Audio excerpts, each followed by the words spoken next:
Maharashtra superfast news चॅनलमध्ये आपले सहर्ष स्वागत आहे। खास सत्याची थार लेखणीची महाराष्ट्रातील ताज्या आणि वेगवान बातम्या पाहण्यासाठी आपल्या हक्काचे चॅनल शेअर करा, लाईक करा आणि सबस्क्राईब करा। धन्यवाद।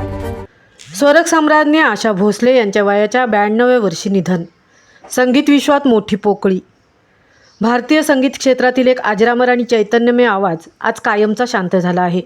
प्रख्यात ज्येष्ठ पार्श्वगायिका आशा भोसले यांचे आज 12 एप्रिल 2026 रोजी मुंबईतील ब्रिज कँडी रुग्णालयात उपचारादरम्यान निधन झाले। आज सकाळी 9:30 वाजता त्यांनी अखेरचा श्वास घेतला। त्या 92 वर्षाच्या होत्या।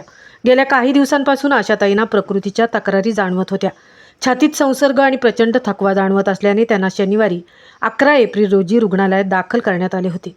मात्र उपचारादरम्यान त्यांची प्रकृती अधिक खालावली आणि आज सकाळी हृदयविकाराचा झटका तसेच अनेक अवयव निकामी झाल्यामुळे त्यांची प्राणज्योत मालवली। आशाताईंचे चिरंजीव आनंद भोसले यांनी या वृत्ताला दुजोरा दिला आहे। आशाताईंचे पार्थिव उद्या सोमवारी सकाळी 11 ते दुपारी 3 या वेळेत त्यांच्या पेडर रोडवरील कॅसा ग्रांडे निवासस्थानी अंतिम दर्शनासाठी ठेवण्यात येईल। सोमवारी 13 एप्रिल 2026 रोजी सायंकाळी 4 वाजता दादर येथील शिवाजी पार्क येथे त्यांच्यावर शासकीय इतमामात अंत्यसंस्कार केले जाणार आहेत। आशा भोसले यांचा जन्म 8 सप्टेंबर 1933 रोजी सांगली येथे झाला। त्यांनी वयाच्या अवघ्या 10व्या वर्षापासून गायनाला सुरुवात केली होती।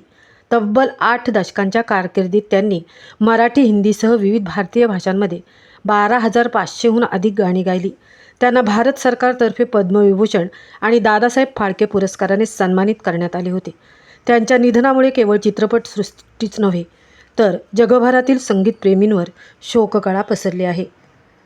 महाराष्ट्र सुपरफास्ट टीमकडून भावपूर्ण आदरांजली।